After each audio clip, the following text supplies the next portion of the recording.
Oke, selamat datang kembali di kelas Object Oriented Programming. Pada kesempatan kali ini, saya akan bersama kalian kira-kira 20-30 menit ke depan. Di mana kali ini kita akan masuk ke dalam pertemuan kedua. Oke, pada pertemuan dua kali ini, saya akan membahas, yaitu yang pertama ada variabel, kemudian yang kedua ada tipe data, yang ketiga ada operator, kemudian yang keempat ada metode input di Java. Oke, adapun tujuan perkuliahan untuk pertemuan dua kali ini, yang pertama mahasiswa dapat mengetahui apa itu tipe data dan juga variabel.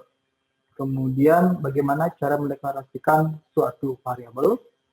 Kemudian mengetahui dan memahami conditional statement. Dan juga yang keempat di sini yaitu mengetahui cara kerja reader input pada Java. Oke, untuk pembahasan mengenai conditional statement ini akan kita bahas di pertemuan ketiga. Sekarang kita akan fokus ke variabel, tipe data, operator, dan juga metode input pada Java. Oke, kita langsung masuk. Di sini saya akan langsung menggunakan PDF-nya atau modul Object Oriented Programming. Jadi teman-teman bisa download di situsnya langsung di Sticky, di sticky-indonesia.ac.id, atau nanti akan saya share langsung ke dalam Google Classroom. Oke, untuk tugasnya di sini kita skip dulu. Kita skip dulu untuk tugasnya. Kita akan bahas nanti. Oke, yang pertama yaitu variabel pada Java. Di mana sudah jelas di sini pengertiannya, variabel merupakan tempat atau wadah untuk menyimpan nilai atau value. Yang seharusnya untuk variabel sendiri di sini teman-teman harusnya sudah paham. Karena di mana variabel ini dijelaskan juga pada mata kuliah sebelumnya yaitu algoritma dan pemrograman. Jadi ada beberapa dasar yang memang sudah dijelaskan di mata kuliah algoritma dan pemrograman yang sebenarnya kita secara teori membahas lagi atau mengangkat ulang lagi hal tersebut di mata kuliah object oriented. Dan kita tidak akan berfokus untuk pembahasan yang terlalu dalam terhadap hal tersebut. Jadi kita langsung saja nanti ke praktiknya. Tetapi di sini akan saya singkat membahas sedikit. Oke, variabel. Kemudian pada pemrograman Java, semua variabel harus dideklarasikan sebelum mereka dapat digunakan. Jelas. Variabel ini harus dideklarasikan sebelum mereka dapat digunakan. Kemudian bentuk dasar dari sebuah deklarasi variabel tampilannya seperti ini, ada type, kemudian ada identifier, kemudian value. Value di sini maksudnya nilainya ya, nilai atau value gitu ya di sini. Kemudian berikutnya jenis ini, jenis ini merupakan salah satu tipe data Java. Sorry, ini bukan Jawa ya, tapi Java. Ya, yang tulis yang dimantul demikian. Identifier adalah nama variabel. Perlu dicatat oleh teman-teman.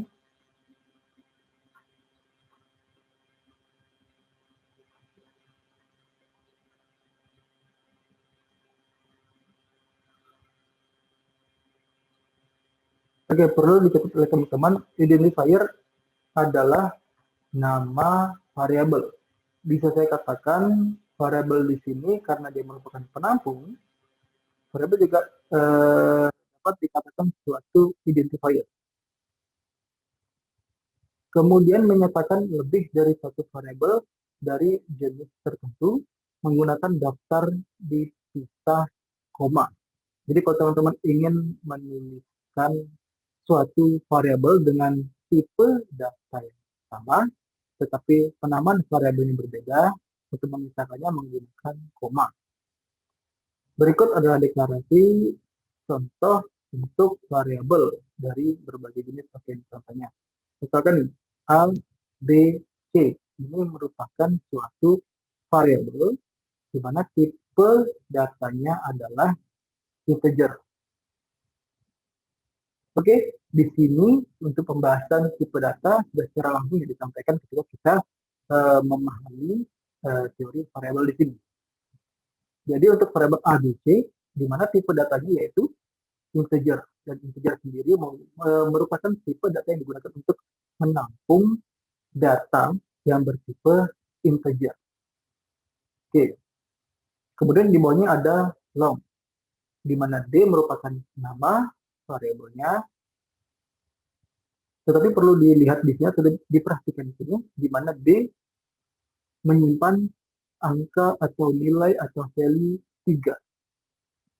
Kemudian ada E, kemudian ada F. E dan F juga merupakan variabel, dan di mana F di sini menampung nilai atau value 5. Dan tipe data dari D, E, dan F di sini yaitu long. Yang berbeda, apa bedanya long dan integer? Dia sama-sama merupakan tipe data untuk menyimpan data angka, tetapi long di sini dia lebih panjang untuk menyimpan karakternya daripada integer, jumlah karakternya. Kemudian ada byte.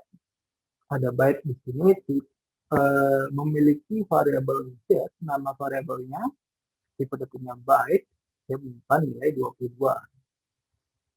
Deklarasi dan inisialisasi variabel z, ini contohnya. Kemudian berikutnya ada char, tipe data X bertipe data char.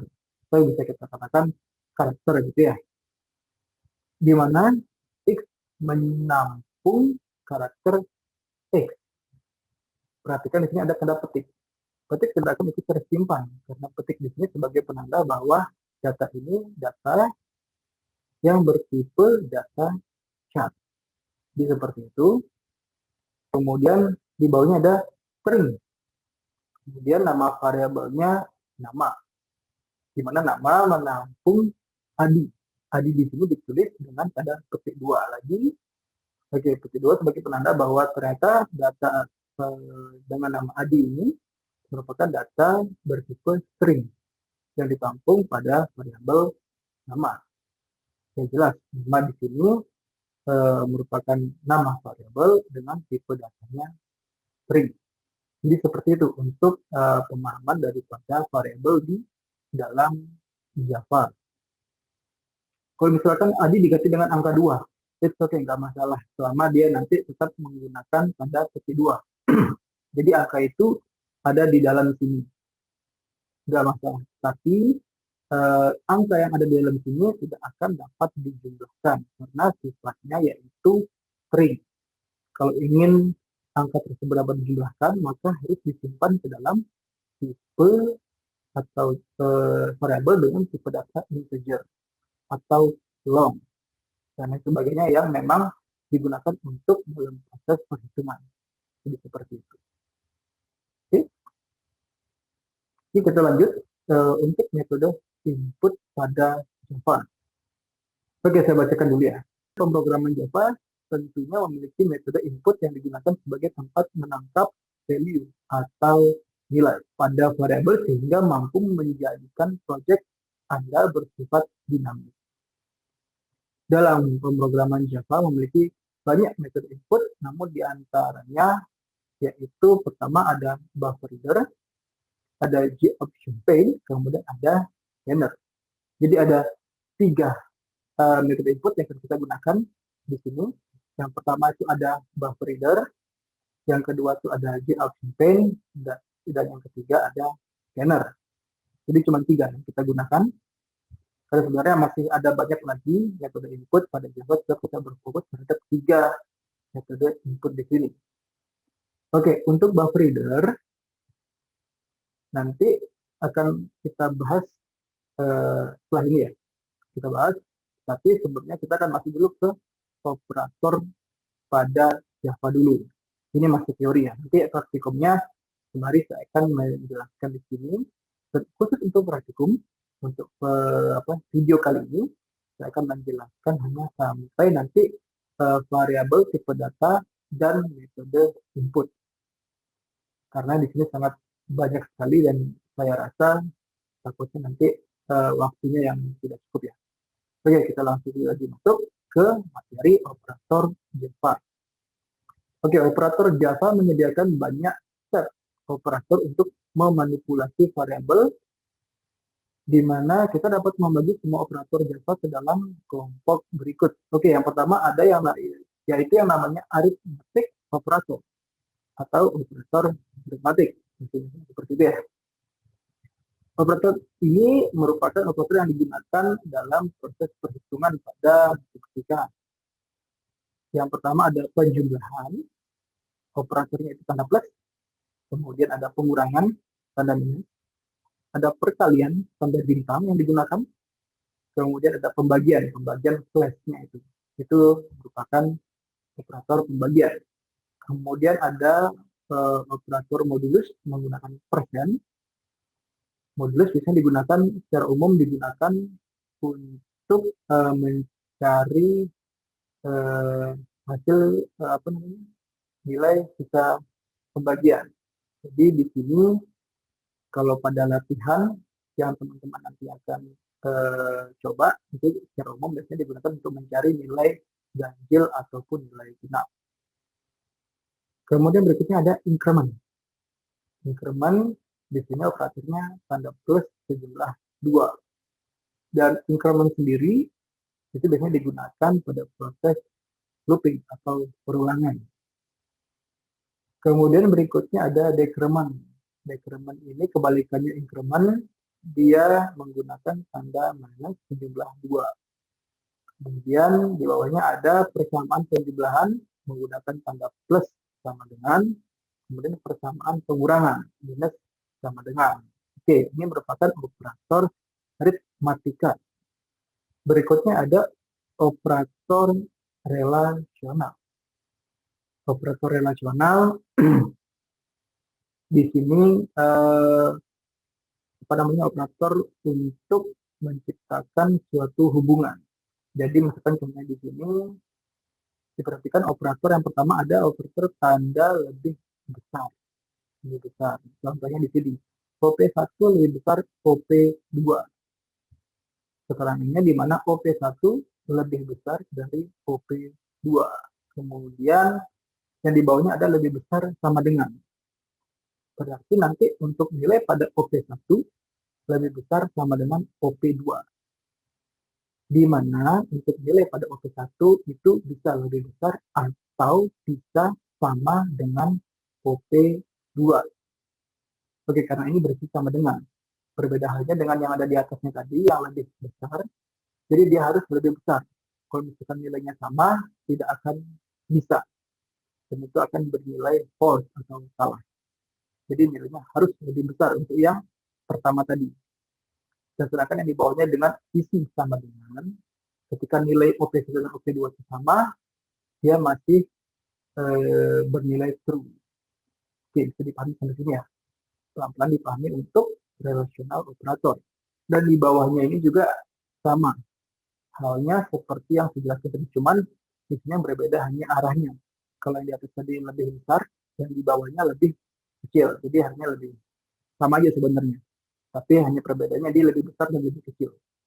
Kemudian yang di bawahnya ada sama dengan. Sama dengan ini harus nilai pada OP1 sama dengan nilai pada OP2. Misalkan contoh, OP1 8. Kemudian OP2 8. Maka nilainya true karena mereka berdua bernilai sama. Kemudian yang di bawahnya tanda seru sama dengan. Ini artinya tidak sama dengan atau berbeda, harus berbeda. Itu baru bisa true. Contohnya di sini ada OP1 tidak sama dengan OP2. Maka nilai OP1 harus berbeda dengan nilai OP2. Jadi seperti itu. Contohnya misalkan nih, OP1 bernilai 5, OP2 bernilai 7. Kan true dia, karena tidak sama dengan. Berbeda berbelakang dengan yang sama dengan tadi. Jadi seperti itu. Kemudian lebih mudah dipahami. Kemudian berikutnya kita masuk ke logika operator. Oke. Logika operator atau operator logika. Ini harusnya sudah dapat di mata kuliah logika dan informatika. Harusnya sudah bisa dipahami dari mata kuliah itu ya, karena pembahasannya memang dia berfokus pada operator logika juga di situ, dibahas lebih dalam. Tapi di sini kita hanya ngebahasnya secara singkat aja dalam penggunaan bahasa Java. Oke, untuk operatornya sendiri ada dan keterangannya operator and. Nah, ini operator and. Kemudian ada operator yang saya katakan eh, tanda lurus sejumlah 2. Ini biasanya ada di slash terbalik, posisinya ada di tab apa ya, di bawahnya gitu. Kalau di tempat saya, mungkin di tempat teman-teman menyesuaikan jumlah 2 ini dikatakan sebagai operator OR atau operasi OR. Kemudian di bawahnya lagi ada XOR atau XOR, operasi XOR atau exclusive OR. Di sini tanda apa ya bilang ya, tanda topi ya, seperti itu. Kemudian di bawahnya ada tanda seru ini not atau kebalikannya negasi atau kebalikannya seperti itu. Misalkan negasinya false true, negasinya true ya false, seperti itu. Ini cuman bermain false true aja di sini untuk di logika operator. Nanti akan kita lihat contoh penerapannya di bahasa pemrograman Java. Oke, masuk ke dalam kegiatan praktikum. Di sini akan saya jelaskan praktikumnya khusus untuk variabel dan juga tipe data serta nanti beberapa metode input. Ada 3 tadi ya, ada buffer reader, job champagne, dan scanner. Oke. Stop screen dulu. Dan oke, kita masuk ke NetBeans sekarang. Mudah-mudahan dapat terlihat di sini ya, jelas kira-kira ya. Oke, di sini saya punya satu buah project namanya test. Dan di sini ada test dan ada beberapa error. Nah, error ini nanti akan saya jelaskan bagaimana cara memperbaikinya. Untuk teman-teman, sebelum saya membahas ke sini, teman-teman sudah paham ya untuk membuat project baru pada Java. Jadi akan saya berikan lagi tutorial singkatnya di sini. Pertama, ketika teman-teman masuk ke dalam NetBeans-nya, atau teman-teman bingung ketika sudah install di mana posisi NetBeans-nya, teman-teman bisa mencarinya di bagian pencarian di Windows. Ketika aja NetBeans, nanti akan muncul NetBeans-nya, dan kalau belum muncul berarti NetBeans-nya belum terinstall. Nah, ketika sudah masuk ke NetBeans-nya ini, teman-teman abaikan saja tampilan atau pesan awalnya, langsung masuk ke, bisa pilih dari sini, atau nanti klik file, kemudian new project. Oke, klik file, pilih new project. Nah, di sini teman-teman pilih Java, kemudian pilih Java application. Nah, setelah itu di next, kemudian tuliskan nama projectnya teman-teman. Bebas nama project itu, tapi usahakan untuk huruf awalnya gunakan huruf besar. Contohnya nih, project pertama saya. Jadi seperti itu boleh. Dan untuk settingan project location, kemudian project folder dan lain sebagainya, centangan di sini itu jangan diapa-apakan, dibiarkan saja. Tetapi hal yang perlu diingat di sini adalah project location-nya. Nanti teman-teman setelah buat project harus tahu dong di mana menyimpannya. Nah, disinilah posisi dia menyimpannya. Atau teman-teman jika ingin custom, bisa browse di sini dan cari di mana kira-kira teman mau menyimpan project teman-teman semua. Gitu ya. Tapi secara default dia akan tersimpan di user, kemudian nama PC-nya, plus dokumen. Kemudian di folder NetBeans. Jadi seperti itu secara default. Oke. Kalau sudah nanti tinggal di sini saja. Udah sini akan selesai, akan muncul jadinya projectnya teman-teman. Kelasnya akan muncul, oke, akan muncul. Dan ingat, ya, saya tekankan lagi di sini untuk penulisan coding utamanya ada di bagian sini. Oke, ada di blok main-nya. Saya katakan ini blok main-nya. Main di sini merupakan suatu metode prosedur yang digunakan untuk mengeksekusi ketika nanti program ini di running. Jadi kalau tanpa adanya ini, program kemungkinan akan terjadi kesalahan atau error pada aplikasinya atau pada programnya. Jadi usahakan untuk coding ketikkan di sini. Terkecuali nanti kalau ada method baru, nah baru dia ntar di luar dari method mainnya. Jadi seperti itu ya. Mudah-mudahan bisa dipahami ya. Pelan-pelan nanti kalau memang ada yang lupa bisa diputar ulang lagi videonya. Oke, kita sudah lewat ini dulu. Kita akan masuk ke dalam penjelasan variabel, tipe data, dan juga metode input pada Java. Oke, untuk variabel dulu dan tipe datanya. Dimana contohnya di sini adalah kita punya nama sebagai variabel dan juga name sebagai variabel. Di mana nama merupakan variabel yang bertipe data string. Sehingga nama di sini hanya dapat menampung data dengan tipe data string.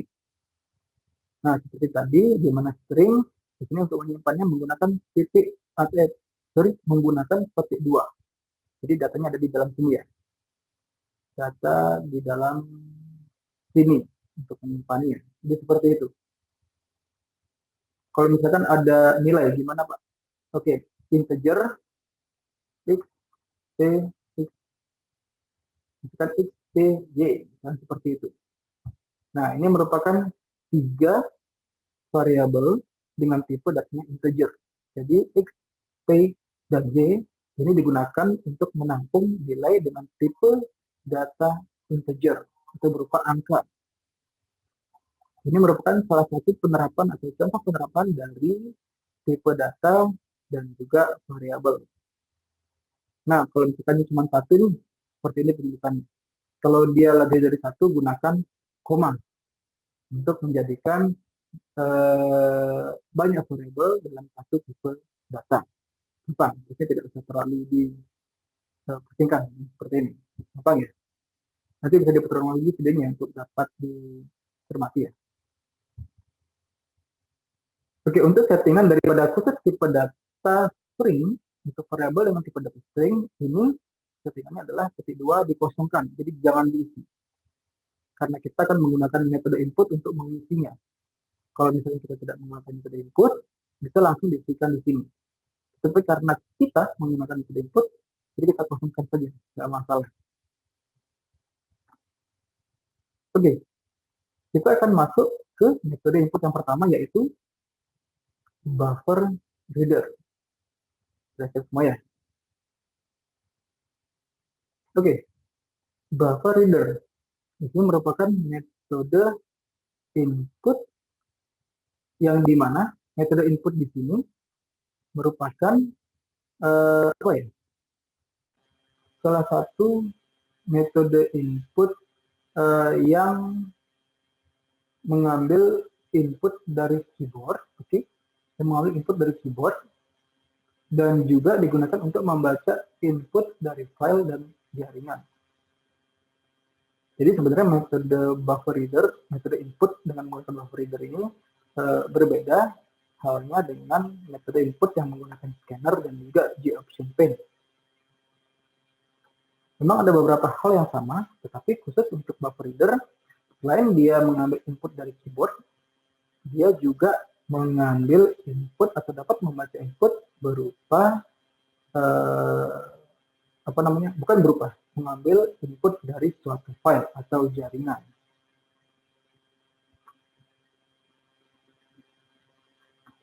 Ini untuk buffer readernya. Oke, untuk kodenya sendiri di mana buffer reader kemudian dia menuliskan variabel data input. Oke. Ada variabel data input, tipe datanya buffer reader. Variabel data input, tipe datanya buffer reader.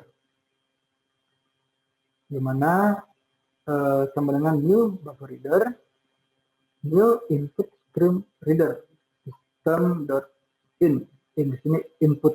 Jadi sistem inputan di dalam sistem terhadap input stream reader. Buffer reader di sini merupakan suatu kelas. Oke, saya katakan buffer reader di sini merupakan suatu kelas. Kemudian di bawahnya kita lihat ada try dan catch, di mana try dan catch ini merupakan salah satu coding yang wajib digunakan dalam metode input buffer reader. Try berfungsi untuk try berfungsi untuk meletakkan coding-coding yang nantinya akan dicek dulu apakah coding di dalam blok try di sini terdapat error atau tidak. Sedangkan catch di sini untuk menangkap kesalahan yang terdapat pada blok tray-nya. Bisa dipahami ya kira-kira ya. Jadi blok tray di sini merupakan coding yang disimpan untuk nantinya dapat dicek dulu apakah coding yang ada di blok tray ini ada mengalami masalah atau error atau tidak. Sedangkan catch di sini berfungsi untuk menangkap errornya. Kalau misalkan memang ada error pada bagian blok tray-nya, maka pada catch akan menyampaikan pesan error. Jadi seperti itu. Kemudian di bawah ini merupakan cetakannya. Jadi cetakan hasil daripada apa yang diinputkan pada blok tray-nya. Oke, saya jelaskan lagi di sini. Yang pertama pada blok tray ada yaitu cetakan untuk memasukkan nama. Oke, ada memasukkan nama dan juga ada memasukkan NIM. Tetapi di bawahnya ini ada coding yang namanya variabel nama menyimpan data input.readline. Data input diambil dari buffer reader-nya. Jadi variabel buffer reader yang tipe datanya yang namanya variabel data input dengan tipe datanya buffer reader ini digunakan di sini di bagian blok tray-nya. Kemudian .readline. .readline ini untuk membaca, ini saya bisa katakan method atau fungsinya. Fungsi yang sebenarnya ada di dalam buffer reader-nya di sini, di dalam kelas buffer reader-nya. Sebenarnya bisa saya katakan seperti ini. Data input digunakan untuk mengakses segala sesuatu yang ada di kelas buffer reader. Oke, saya ulangi lagi sekali. Data input digunakan untuk mengakses segala sesuatu yang ada di kelas buffer reader, sehingga bentuknya akan seperti ini. Saya katakan data input di sini saya dapat katakan data input di sini merupakan variabel atau objeknya.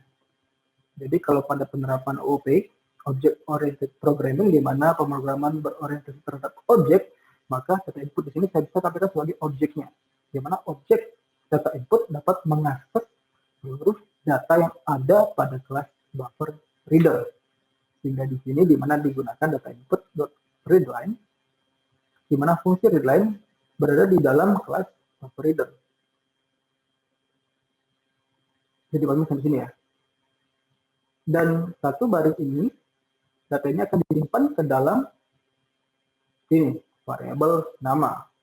Variabel nama di sini bisa saya katakan variabel globalnya yang ada di kelas test di sini.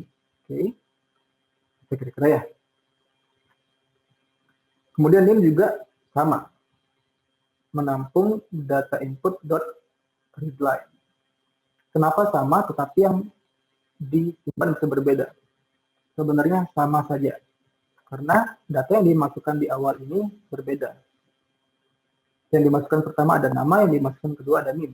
Tetapi penyimpannya dia sama-sama ke data input.readline-nya untuk membaca inputan atau masukan datanya.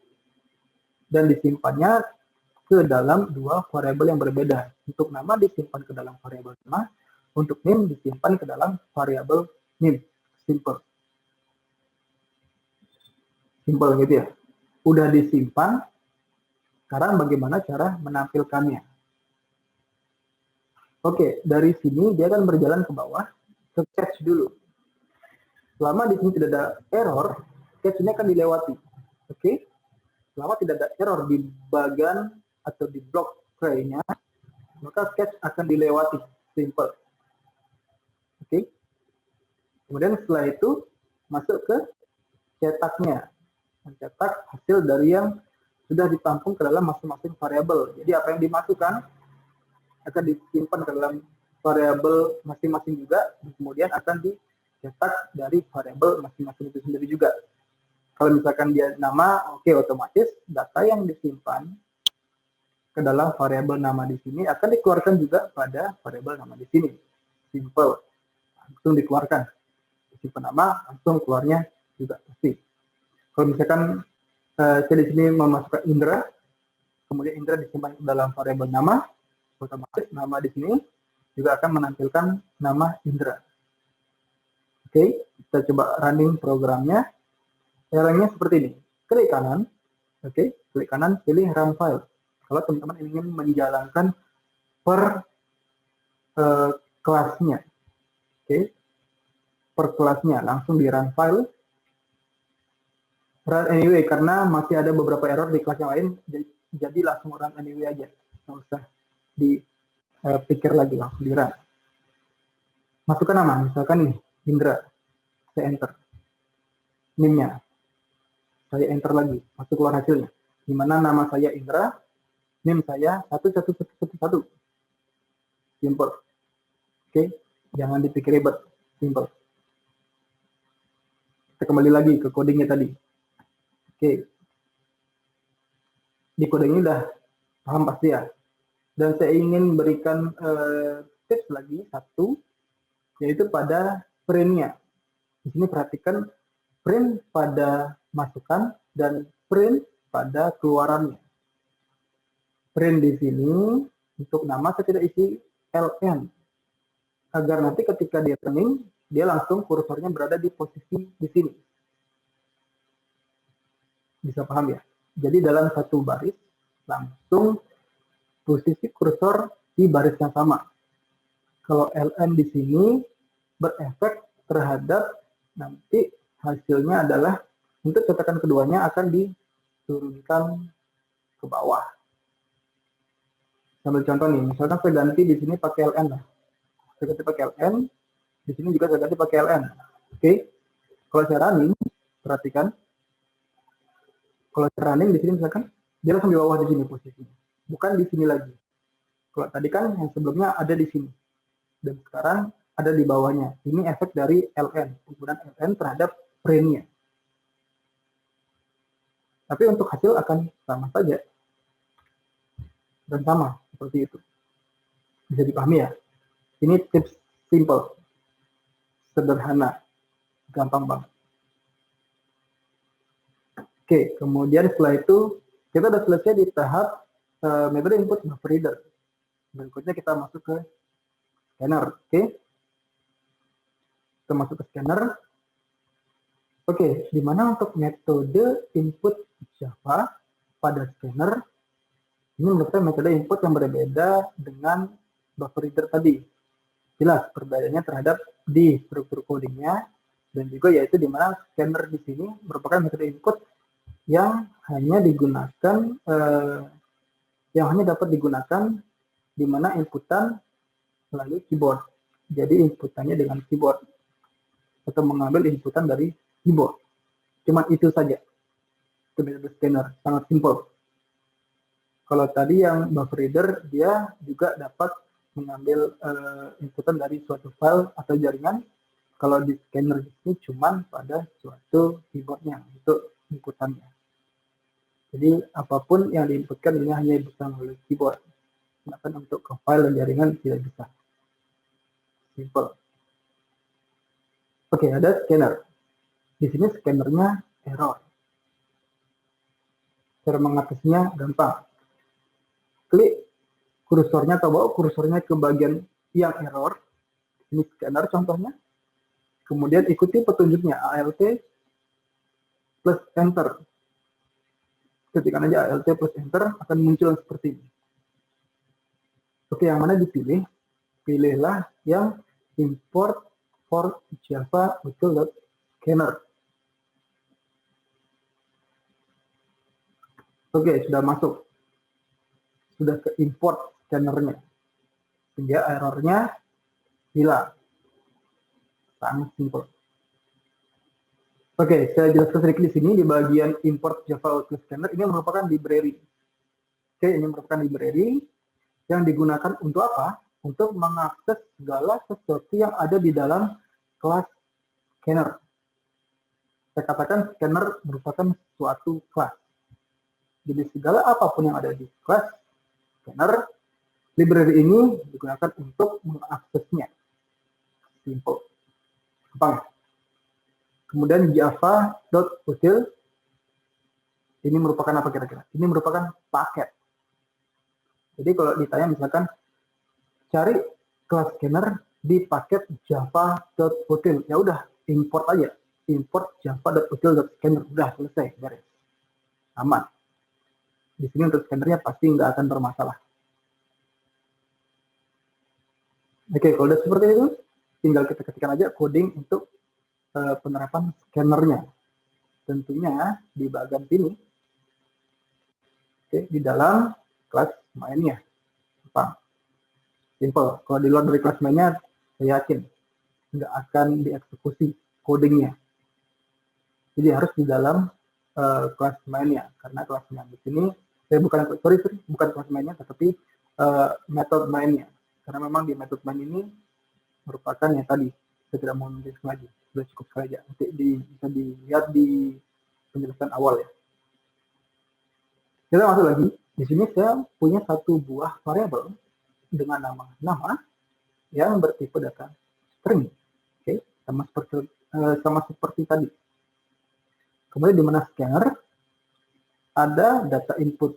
Oke, sama dengan new scanner system.in. Jadi berbeda halnya dengan buffer reader tadi akan ini lebih simple. Di sini tidak ada coding tambahan lagi, langsung scanner, kemudian nama variabel atau objeknya, kemudian scanner system.in, udah selesai. Ini coding utama untuk scannernya. Oke, untuk scannernya, gampang ya. Kemudian di bawahnya ada input untuk input nilainya, untuk input masukannya. Masukkan nama. Oke, di sini ada variabel nama sama dengan data input.nextLine. Berbeda hanya dengan buffer reader. Kalau buffer reader tadi dia itu menggunakan read line. Kalau scanner menggunakan next line. Mudah itu aja, simple, diganti itu aja, nggak usah ribet, nggak usah terlalu mikir panjang lagi. Kalau misalkan dia scanner udah pakai next line, kalau dia buffer reader udah pakai read line, gampang. Kemudian setelah itu di bawah tinggal cetak aja, nggak masalah. Ini cuma tambahannya sebenarnya ini, kalau dihapus juga nggak masalah, dihilangkan juga nggak masalah. Yang penting ini keluar, udah selesai, simple. Kalau caranya misalkan nih, ingat tadinya itu klik kanan ya, karena saya memiliki 3 kelas dalam satu project. Jadi saya ingin merunning-nya per kelas. Jadi saya langsung klik kanan di bagian kelasnya, running file. Oke, run anyway, karena memang di sini masih ada bermasalah, langsung run anyway. Masukkan nama, enter, langsung keluar nama saya. That's it, simple, tidak ribet. Jadi tadi variabel nama yang menampung Indra langsung dikeluarkan. Seperti itu aja. Kodenya gampang kan? Gampang, gak ribet. Jangan dipikir ribet. Gampang kok. Ini untuk yang scannernya. Oke, sebelum nanti saya lanjut ke JavaScript Paint, saya tadi mau masuk lagi ke buffer reader-nya. Buffer reader di sini ada beberapa library yang digunakan. Jadi ketika teman-teman mengetik coding di sini, entah itu ketika mengetik buffer reader, kemudian input stream reader, kemudian try-nya, catch-nya, IO exception.e-nya, otomatis nanti ini akan langsung tercetak otomatis. Jadi jelas ketika teman-teman misalkan Ctrl Enter, misalkan tulis BUF, contoh ini misalkan BUF, Ctrl Enter, langsung keluar seperti ini, langsung di Enter. Nanti otomatis ini akan muncul. Simple. Kalau teman-teman lupa, ketik manual di sini. Atau ikuti yang ada di modul. Gampang. Kalau diperhatikan di sini ada tanda kuning nih. Tanda kuning. Oke, jadi bisa dilihat ya tanda kuning di sini. Biasanya tanda kuning seperti ini dia tidak digunakan. Perhatikan komennya. Unused import. Jadi import yang tidak digunakan. Bisa dihapus? Boleh dihapus. Gampang, nggak bermasalah kemana-mana. Simpel, kalau memang dia tidak digunakan, sebaiknya dihapus. Demi menghemat memori. Seperti itu ya, gampang. Oke, kita lanjut ke JOptionPaint sekarang. Metode input yang paling keren di antara dua metode input yang tadi. Kalau yang tadi itu masih tidak ada GUI atau tampilan user interface, tapi kalau di sini, tampilannya gagah di sini. Oke, di sini juga ada error sama seperti tadi waktu kita membuka scanner. Errornya seperti apa? Tinggal deketin kursor, perhatikan. ALT, enter, ikuti instruksinya aja. Kemudian masukkan import java.swing.jOptionPaint, enter. Langsung masuk library-nya, otomatis. Simpel kan ya? JOptionPaint langsung hilang errornya, nggak masalah. Oke. Kemudian selanjutnya untuk JOptionPaint sendiri lebih simple dan dia juga memiliki tampilan user interface. Perhatikan di sini ada satu buah variabel juga dengan nama-nama dan tipe datanya string. Jelas ini untuk menampung data dengan tipe data string. Kemudian di mana variabel nama sama dengan JOptionPaint.show input dialog. Show input dialog di sini merupakan coding untuk menampilkan jendela inputan. Oke. Jadi nggak perlu lagi yang pakai yang namanya system.out.print seperti ini, nggak perlu lagi. Langsung menggunakan show input dialog. Maka dia akan langsung menampilkan user interface untuk inputan yang di atas ini ya. Kemudian di bawahnya ada string message. Nah, string message di sini merupakan variabel dengan tipe datanya string. Dia menyimpan hello, nama saya, diisikan variabel nama. Oke, diisikan variabel nama diambil dari sini.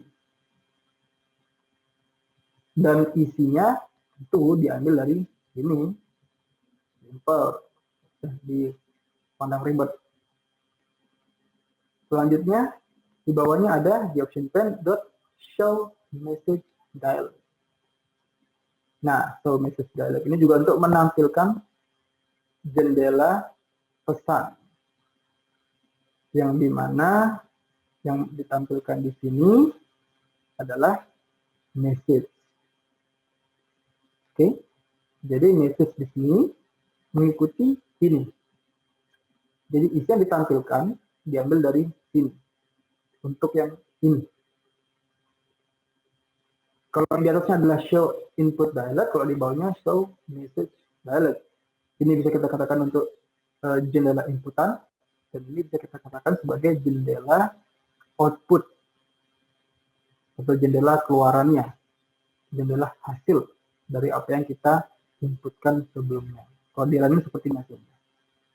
Run file, oke, ingat klik kanan run file. Akan nampil seperti ini. Misalkan nih, masukkan nama saya Indra. Oke, langsung keluar message hello nama saya Indra. Simple. Nggak ribet. Gampang ya? Gampang. Nggak ribet. Oke, sudah selesai. Oke, itu merupakan 3 metode input pada Java. Yang pertama tadi ada apa? Buffer reader. Yang kedua ada apa tadi? Scanner. Yang ketiga, yang terakhir ini adalah JOptionPaint. Jadi simple. Tidak ribet. Nah, nanti untuk mengenai lanjutan daripada coding, nanti lebih ke operator, macam-macam operator yang tadi, ada aritmatik, ada logika. Nah, itu akan saya jelaskan di video berikutnya, karena di sini berbatas durasi waktu ya. Thank you semuanya. Dan jika bingung, bisa langsung bertanya di grup atau chat personal ke saya langsung. Oke, saya langsung akhir aja video ini. Dan jika teman-teman memang masih bingung, bisa diputar ulang lagi videonya, dilihat ulang, diputar ulang, sampai benar-benar teman-teman bisa paham. Dan kalau teman-teman benar-benar kurang paham dengan apa yang saya jelaskan di video ini, teman-teman bisa langsung ngechat secara personal atau di grup juga bisa. Oke, sekian dari saya. Terima kasih banyak atas waktunya. Tetap jaga kesehatannya. Selama masih bisa di rumah, belajar di rumah, berikan yang terbaik untuk diri teman-teman semua. Yang bekerja, semangat bekerja. Yang kuliah, semangat kuliahnya. Jangan kendor. Biar di masa pandemi kita tetap sama-sama menjaga kesehatan dan juga menjaga orang-orang di sekitar kita. Oke, sekian dari saya. Terima kasih.